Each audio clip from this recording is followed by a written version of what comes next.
Haribi et Kermani m'avaient contacté la veille. Je peux expliquer, m'avait contacté la veille pour me dire, voilà, nous allons à Tunis. Bon, à Tunis pour faire quoi? Mais pour le football. Bon, moi, j'ai un peu hésité parce que j'étais militaire. Donc je me disais, bon, qu'est-ce qui va se passer? Oh, rien, rien. Bon. À partir du moment, vous savez qu'en Afrique, et en Afrique du Nord, l'aîné est très important. Et dans les deux garçons qui sont venus me voir, il y avait Haribi, qui est de mon village, de ma ville, le village de ma ville, et qui est un ancien, et qui venait en vacances à Sétif. J'étais en admiration devant ce garçon. Il m'a dit, il faut partir, on part. Bon, le jour du match, je suis blessé, etc. Je vais à l'hôpital. Le lendemain, ils viennent me chercher à l'hôpital. Allez, on est parti. Alors, pour revenir à votre question, c'était une blessure banale, quoi, c'était pas... Mais les médecins ont voulu que j'aille à l'hôpital, et ça a un petit peu bouleversé le plan de Kermani et de Haribi, puisque on n'a pas pu partir normalement. Mais une parenthèse, peut-être il y a les journalistes algériens ici, et une parenthèse, c'est que Haribi avait l'ordre du FLN. Ils lui ont dit, tu lui donnes n'importe quelle somme. Il avait carte blanche pour que Rachid parte. Et ça, je l'ai su qu'après l'indépendance. Là, je plaisante.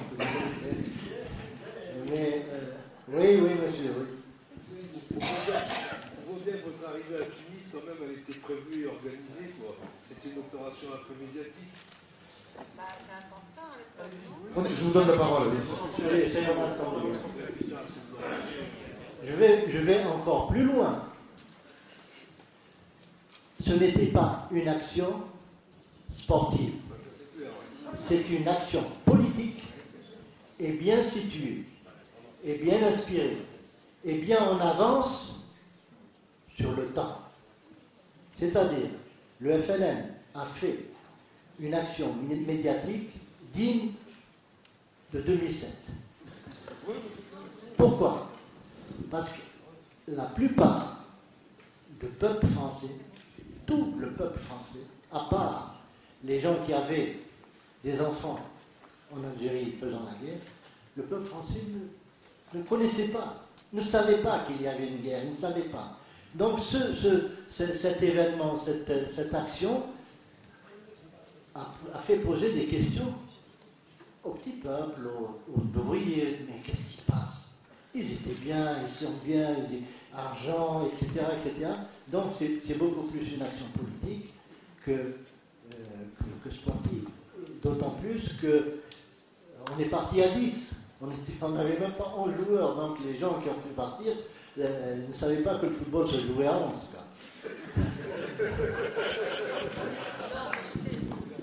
Oui, allez-y madame. Pas. C'était 10, mais il y avait déjà à Tunis une équipe du FLN et de l'ALN, et il y a eu d'ailleurs des frictions au début entre ceux qui venaient de France et ceux qui étaient déjà là-bas. Non, je m'excuse de vous dire que ce n'était pas une équipe de l'ALN. C'était une équipe d'Algériens qui étaient en Algérie, en Tunisie, qui étaient soit des émigrés, soit des réfugiés, soit des... Il y avait uniquement 2 garçons qui étaient ALN, c'est-à-dire qui sont rentrés d'Algérie par la Chine, la ligne Charles, la ligne Maurice. Je ne sais pas si vous êtes au courant de ces lignes-là. Donc ils sont... Mais tout le reste, c'était des Algériens de Tunisie. Ils sont allés faire une tournée au Moyen-Orient, et quand nous sommes arrivés, même le FLN m'a dit, qu'est-ce que vous venez faire ici? On a notre équipe qui est au Moyen-Orient. Mais par la suite, bien sûr, quand ils ont vu le battage médiatique, etc., ils sont revenus sur leur parole. Et bien sûr, vis-à-vis de l'équipe du FLN amateur, on les a un petit peu brimés, on les a un peu laissés dans l'oubli, etc. Mais bon, ce n'était pas notre faute. Donc, il n'y avait même pas possibilité de récupérer des joueurs de cette équipe, puisqu'on était au top niveau, une équipe merveilleuse du FLN. Je ne sais pas si on peut mettre la liste de... Je l'ai donnée quelque part, si vous pouvez me... Monsieur, il y en a d'autres qui n'ont pas posé de questions. Oui, je voudrais poser... Oui, Kader Abderrahim, journaliste à TV5.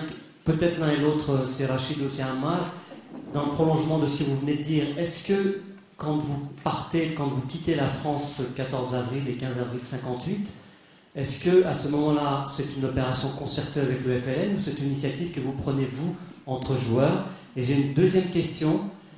J'aimerais, on en parlait tout à l'heure, mais c'est peut-être important de développer un petit peu, de nous dire quels étaient les rapports que vous aviez, vous, joueurs, considérés comme citoyens français, puisqu'il me semble me souvenir que 2 d'entre vous étaient sélectionnés dans l'équipe de France pour participer à la Coupe du Monde 58. Quels étaient les rapports que vous aviez avec les autres grands joueurs de votre génération? Merci. Bon, en ce qui concerne la première question, c'était quoi? La première question, c'était de savoir si c'était une opération concertée quand vous quittez la France avec le FLN ou si c'est vous qui prenez l'initiative entre joueurs.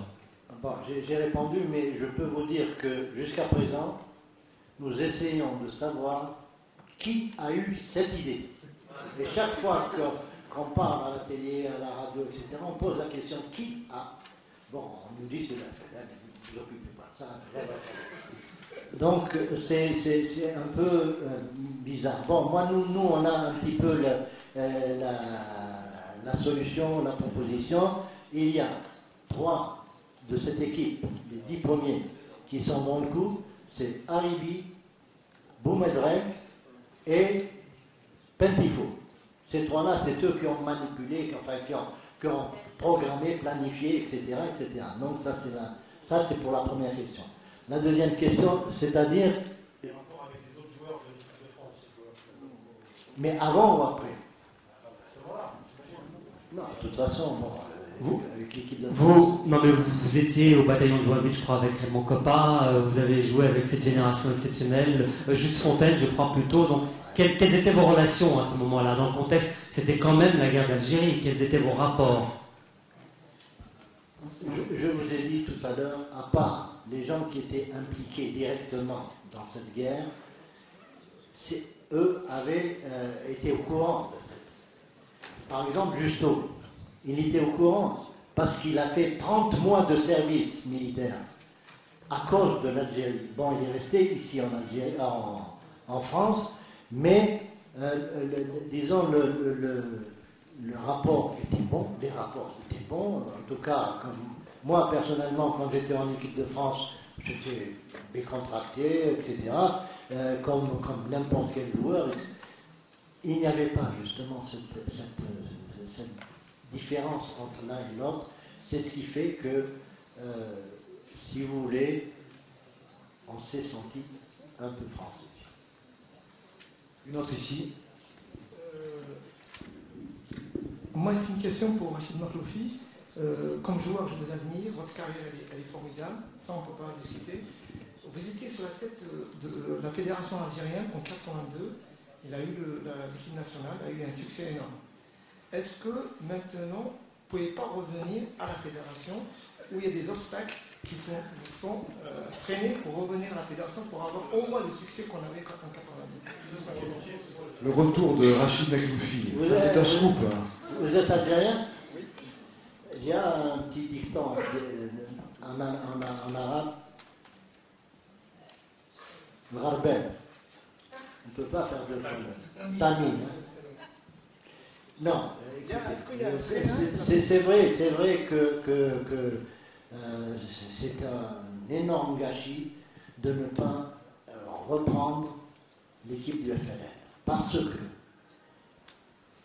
encore une fois, les mecs ne sont pas d'accord avec moi, encore une fois, le football algérien a commencé à vivre, à se développer à partir de 1970.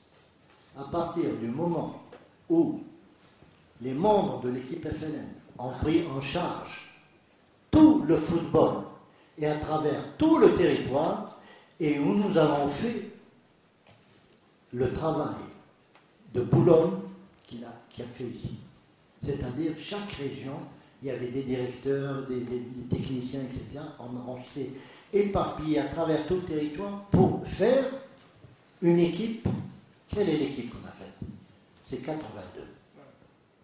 Dans 82, vous avez vu cette équipe merveilleuse qui jouait d'une façon extraordinaire, et qui était disciplinée, qui était... Enfin, il y a un jeune Corse là qui me dit, venez là-bas, le jeune Corse, qui me dit, vous étiez à Bastia.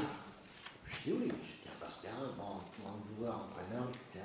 Il m'a dit, vous rencontrez. Il y a un joueur qui est entré dans les vestiaires avec les bas baissés. Je l'ai regardé, et c'est le joueur qui dit ça, hein. Tout de suite il a remonté le bas. Bon, mais c'était le respect.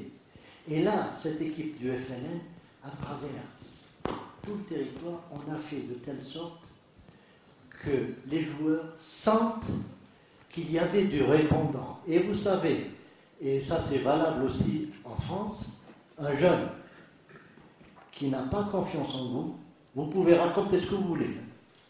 Un jeune à qui vous ne donnez pas l'exemple, à qui vous ne dites pas, à qui vous dites, va là-bas et puis moi je te rejoindrai, vous ne tiendrez jamais. Non, mais ma question, est-ce que si on... Maintenant, si pour revenir au football, Non, mais si on vous demande, est-ce que maintenant, si le gouvernement vous demande de revenir, est-ce que vous avez envie de revenir ou pas? Est-ce que vous accepteriez de revenir Ou pas?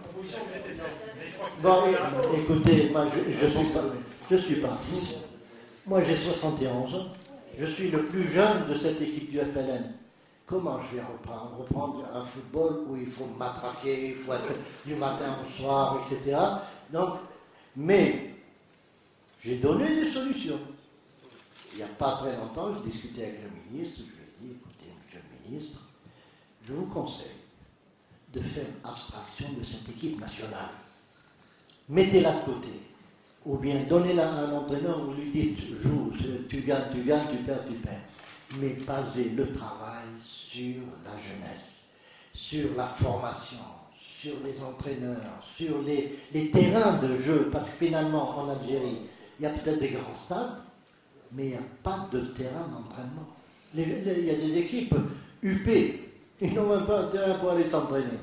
Alors vous vous rendez compte un petit peu on ne peut pas progresser, c'est pas possible.